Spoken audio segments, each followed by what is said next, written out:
सुजानगढ़ सूचना में आपका एक बार फिर स्वागत है। तो आइए शुरू करते हैं खबर वहीं से जहां पर इसको छोड़ा था।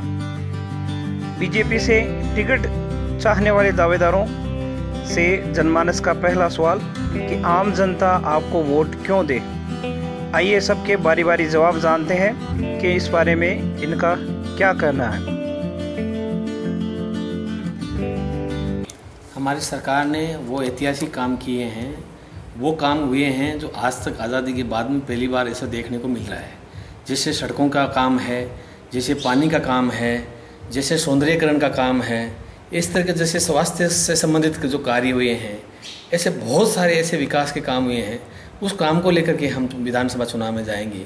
वो विशेष तौर से सुजानगढ़ के लिए मैं कहना चाहूँगा कि हमने सुजानगढ़ में बिदासर में नई पंचायत समिति का गठन किया है और हमने एक बहुत शानदार 2.25 करोड़ रुपए की लागत से हमने वहाँ भवन का निर्माण करवाया है। हमने बिदासर में महाविद्यालय की स्थापना की है, जिसके लिए हमने उसको प्रारंभ भी कर दिया गया है। हमने वहाँ SDM ऑफिस और हमने तहसील कार्यालय का भवन का बहुत शानदार निर्माण करवाया है। हमने मेगा हाईवे से उस रोड को सुजानगढ़ बिदासर और नोखा रोड को जोड़ने का जो काम किया है। हमने सुजानगढ़ शहर के अंदर जो मेगा सुजानगढ़ और बिदासर के अंदर हमने जो ये गौरवपथ का जो निर्माण कार्य कराया है, ये भी अपने आप में ऐतिहासिक है। हमने मुख्यमंत्री जी बजट घोषणा के अंतर्गत सुजानगढ़ और बिदासर में 15 करोड़ रुपए की लागत से नगरपालिका क्षेत्र में जो सड़कों का निर्माण काम कराया है, वो अपने आप में एक ऐतिहासिक काम है। अम्बेडकर भवन हमने सुजानगढ़ और बिदासर में बनाया है, वो भी अपने आप में एक बहुत बड़ा काम है। हमने तहन रेसर, हमने आपके बहुत सारे ऐसे गांवों में गौरवपथ जो 32 गौरवपथ सुजानगढ़ पंचायत समिति की ग्राम पंचायत हेडक्वार्टर बनाए हैं। हमने 16 स्कूलों को हायर सेकेंडरी में कर्मोन्नत करवाई है। वो एक ऐतिहासिक अपने आप में जो काम हुए हैं। इसके साथ साथ हमने कातर के अंदर बहुत बड़ा एक हॉस्पिटल का निर्माण कराया है। हमने इयारा में करवाया है, काणोता कराया है, मुंदड़ा कराया है, गोपालपुरा कराया है, सोबासर कराया है। आधुनिक हमने अस्पतालों का निर्माण काम करा करके जनता के सामने ये पेश किया है। जिला परिवहन कार्यालय का बहुत शानदार भवन का उद्घाटन किया है और बहुत शानदार भवन का हमने निर्माण करवाया है। हमने इसके साथ साथ उप जिला उद्योग केंद्र कार्यालय का भी हमने यहाँ स्थापना की है।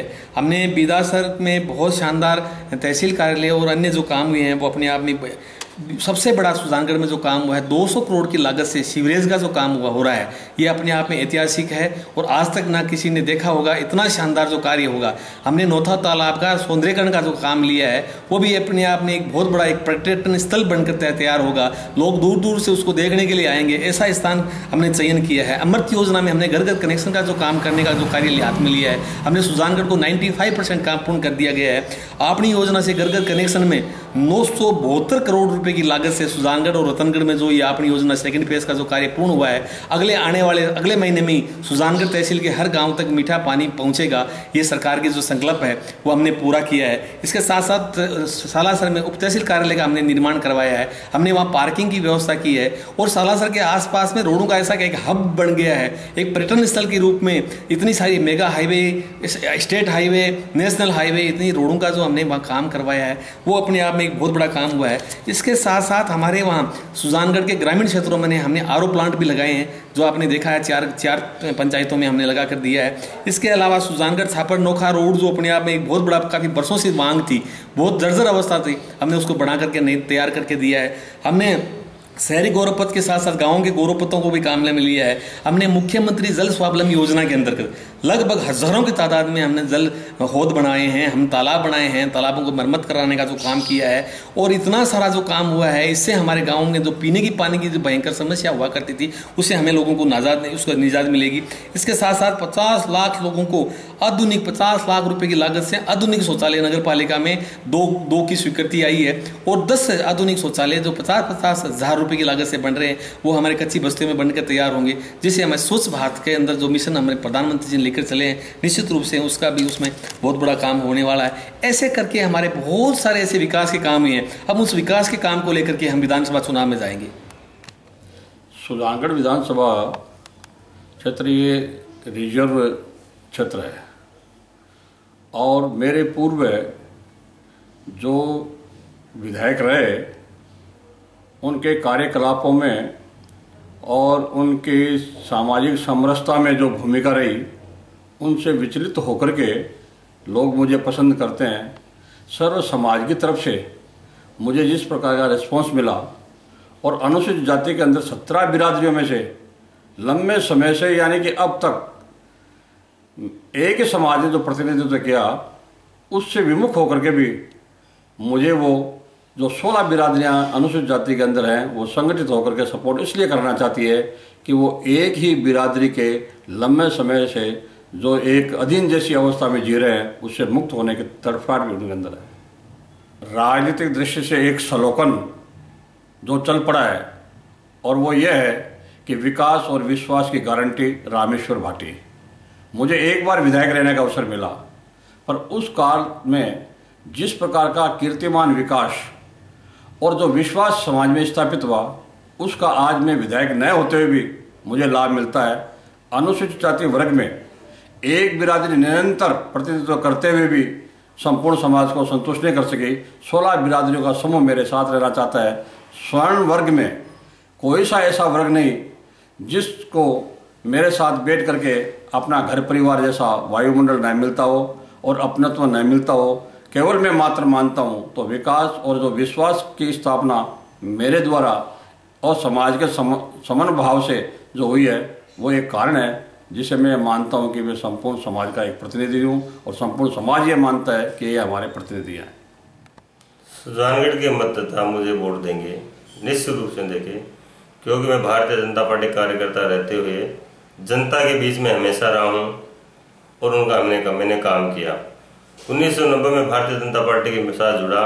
हर विधानसभा हर लोकसभा में मैं गाँव के अंदर बीच के अंदर में गया और जनता का मैंने काम किया। 1995 में भारतीय जनता पार्टी ने सबसे पहले मुझे पार्षद का टिकट दिया। 1995 से लेकर अब तक 5 जगह से 5 वार्डों से अलग अलग जगह से मैं हमेशा पार्षद बना हूँ और जीता हूँ। ये जनता का स्नेह है कि जनता का जो व्यक्ति काम करता है तो जनता उसके साथ में रहती है। निस्वार्थ में काम करता हूँ। वाइस चेयरमैन रहकर जनता की मैंने सेवा की, काम किया। पार्टी के विभिन्न दायित्व मैंने निभाए। तहसील से जिला लेवल से राष्ट्रीय लेवल तक मैंने पार्टी का दायित्व निभाते हुए गरीब, किसान, युवा और दलितों का मैंने काम किया। युवा मेरे साथ हर वक्त है, हर समाज के लोग मेरे साथ में, क्यों मैं बिना जातिवाद भेदभाव से काम करता हूँ। सबको समान रखते हुए सबके सम्मान के लिए मैं लड़ाई लड़ता हूँ। जैसा कि हम पिछले कुछ वर्षों से देखते आ रहे हैं कि जो चुनाव है वो जातिगत बन गए हैं। सभी पार्टियों को भी इस ओर ध्यान देना चाहिए कि चुनाव जातिगत ना होकर विकास के मुद्दे पर और युवा शक्ति को मौका देते हुए होना चाहिए। और सुजानगढ़ क्षेत्र की 50% से ज़्यादा जनसंख्या युवा है और वो किसी भी जातिगत समीकरण को बदलने का मादा रखते हैं। वो युवा शक्ति ये चाहती है कि अब की बार चुनाव जातिगत नहीं होकर एक विकास के मुद्दे पे लड़ा जाए। 7-8 वर्षों से मैंने क्षेत्र की जनता के लिए काम किया है और युवाओं से मैं सीधा जुड़ा हुआ हूँ। 24 घंटे मैं उनके लिए हाजिर रहता हूँ, रात हो चाहे दिन हो, किसी क्षेत्र के जनता के लिए हरदम मैं तत्पर तैयार रहता हूँ उनके कार्य करने के लिए। मेरा मानना है कि ज़्यादा से ज़्यादा लोग मेरे से जुड़े हुए हैं और वो मुझे वोट करेंगे। मैं सामाजिक कार्यकर्ता हूँ और जहाँ प्यार मिलता है, समाज सेवा का मौका मिलता है, मैं अपनी उपस्थिति दर्ज कराता हूँ। चुनाव लड़ना नहीं लड़ना वो आगे की बात है। अगर जनता सहयोग करेगी, जनता आशीर्वाद देगी और मुझे मौका देगी तो मैं पीछे हटूँगा नहीं। मैं जनता के साथ हूँ और जो जनता उचित समझे, अगर मुझे सहयोग करेगी, मौका देगी तो मैं ज़रूर आऊँगा। नहीं तो मेरा जो समाज सेवा का जो कार्यक्रम है, मैं जब से समझ पकड़ी है, निस्वार्थ भाव से मैं यहाँ नहीं पूरे राजस्थान में गरीब तबके के लिए, गरीब लोगों के उत्थान के लिए, शिक्षा के क्षेत्र में, बच्चियों की शिक्षा के क्षेत्र में, सब जगह मैं काम करता रहता हूँ। और यहाँ भी अगर करने का मौका मिलेगा, लोग मेरे से मिल रहे हैं, ऐसे सामाजिक काम, धार्मिक काम करवा रहे हैं, मुझे भी अच्छा लग रहा है। मैं उनका सहयोग करने में अपना आप को बहुत अच्छा महसूस करता हूँ। सब दावेदारों के अलग अलग विचार, अलग अलग तर्क और अलग अलग जवाब सुनने के बाद हमारा अगला सवाल इन सब से ये था कि भाजपा संगठन आपको क्यों टिकट दी? ऐसा भाजपा पार्टी के लिए आपने क्या किया है जिससे भाजपा आपको टिकट दे?